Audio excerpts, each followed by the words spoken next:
Hello guys, today I'm going to show you how to make these polymer clay rings that you've been seeing all over Pinterest and Instagram. They're these chunky spring colored rings and they're super fun to make, and you can have so much flexibility with making them.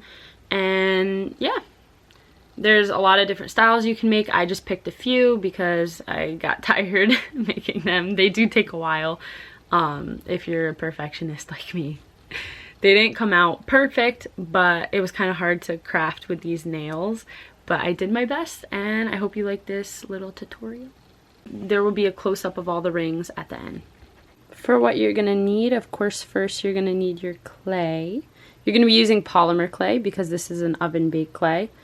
I have a lot more options in here that I'm going to pull from, but just to show you guys. You're going to need some acrylic paints if you want to add certain details. You can also make your rings in white clay, buy white clay in bulk in bigger chunks, and then just paint your stuff. So I have this pack of pastel colors, a surface to work on. I'm using a clay mat, but you can use anything. We have some little cookie cutters that you can use to help. Another fun thing you can add are polymer clay canes, and these are little fruit ones, and you can just add them to your rings for fun. Tools to work with, so I have balling tools here, little blending tools, bigger balling tools, paint brushes if you're going to be adding painted details, rolling pin, and a little needle tool which I use to help blend or add details, X-Acto knife to cut, and then another just cutting tool. Now you can also use something to wrap the clay around to get, you know, the size of your finger. Elmer's glue stick's a little thick. You can use a highlighter, a marker of some sort. I'm personally not going to use that. I'm just going to try to like wing it. But I might be using a ruler just to kind of give me a certain length that I want to hit on my rings, and that'll fit around my fingers. But yeah. What I should also mention, guys, is that it's key to have clean hands and a clean work surface. So make sure you do that before you start, because little particles of dust will get on your clay. There's really no method to this. You can create whatever you want, whatever style you want, and whatever touches you want. I'll just make some and show you what I make, and then maybe that'll give you some inspiration. To start off on each ring, you're going to want to cut the color clay you want for that specific ring, and you're going to knead the clay. Be careful not to over knead it, because the heat of your hands can make that clay way too soft and too difficult to work with.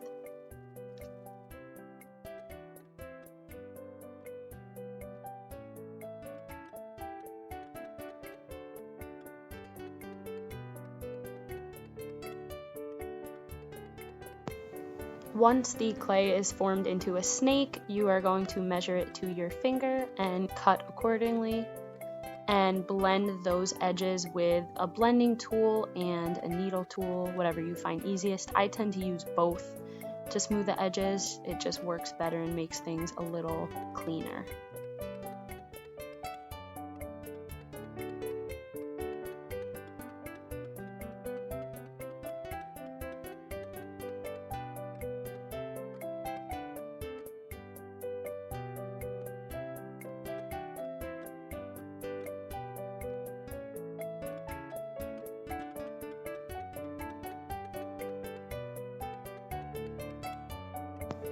It's also very helpful to use your fingers, since they produce heat to smooth the clay.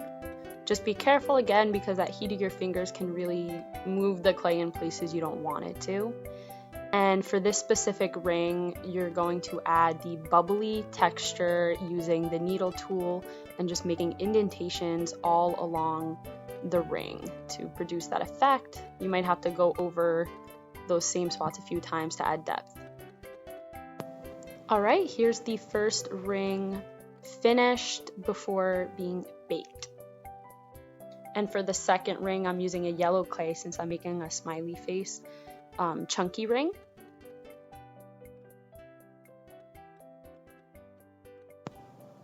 A cookie cutter will really help you get a perfect circle in this scenario. If you don't have one, you know, just try your best with your X-Acto knife or your needle tool, and make sure, again, as with all of the rings to smooth any edges left by the cookie cutter. And then you're going to use a balling tool to make the face. It really helps making those circles more perfect.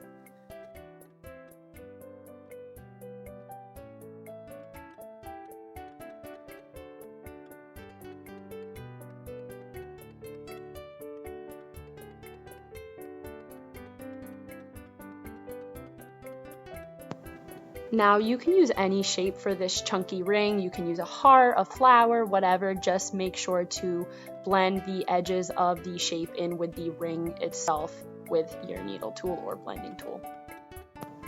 For this next ring, I'm just keeping it simple and making a thinner green cutout, and I'm going to later paint this one.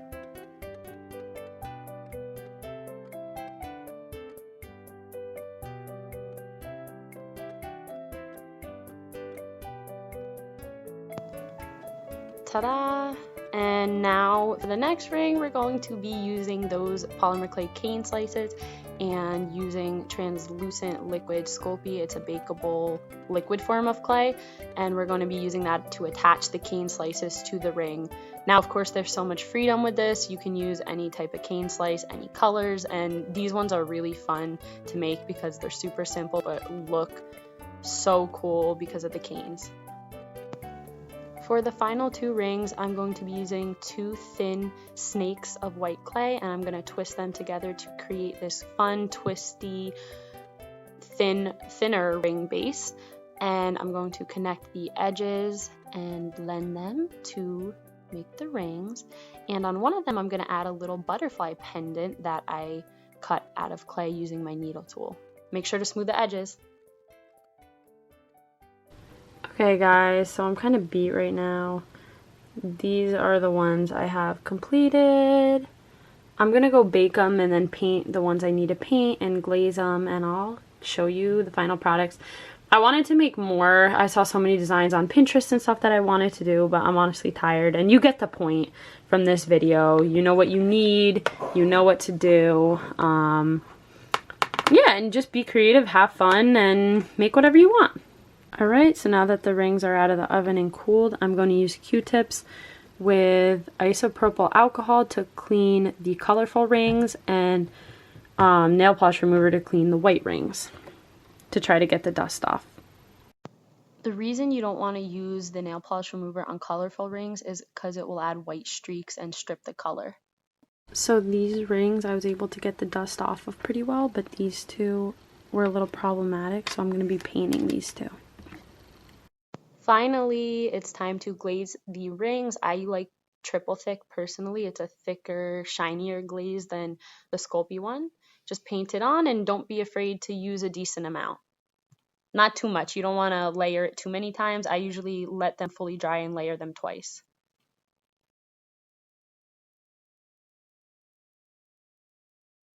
Alright, so they're all glazed and I'm just going to let them dry overnight, and then I'll show you the finished products in the morning.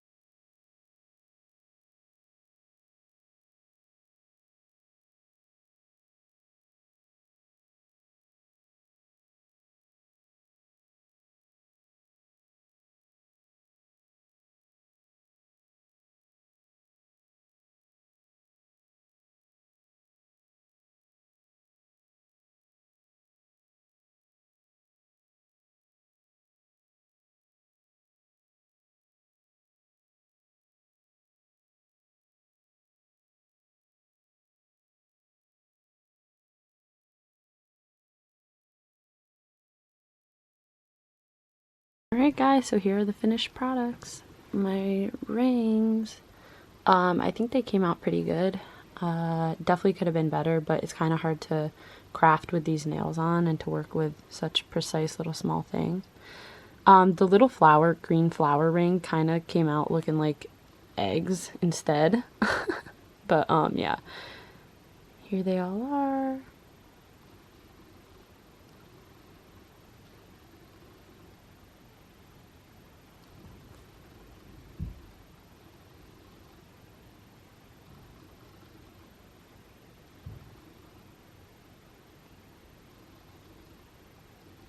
Alright, if you got to the end of this video, thank you so much. I hope you enjoyed this little tutorial, and hopefully it gave you some inspiration and you go make these. If you want to see more videos from me, check out my channel. Subscribe if you feel like it. If you don't, it's fine. I make a lot of food videos, and I can make more crafting videos because I enjoy that too. Comment down below what videos you want to see next, and have a good week, guys.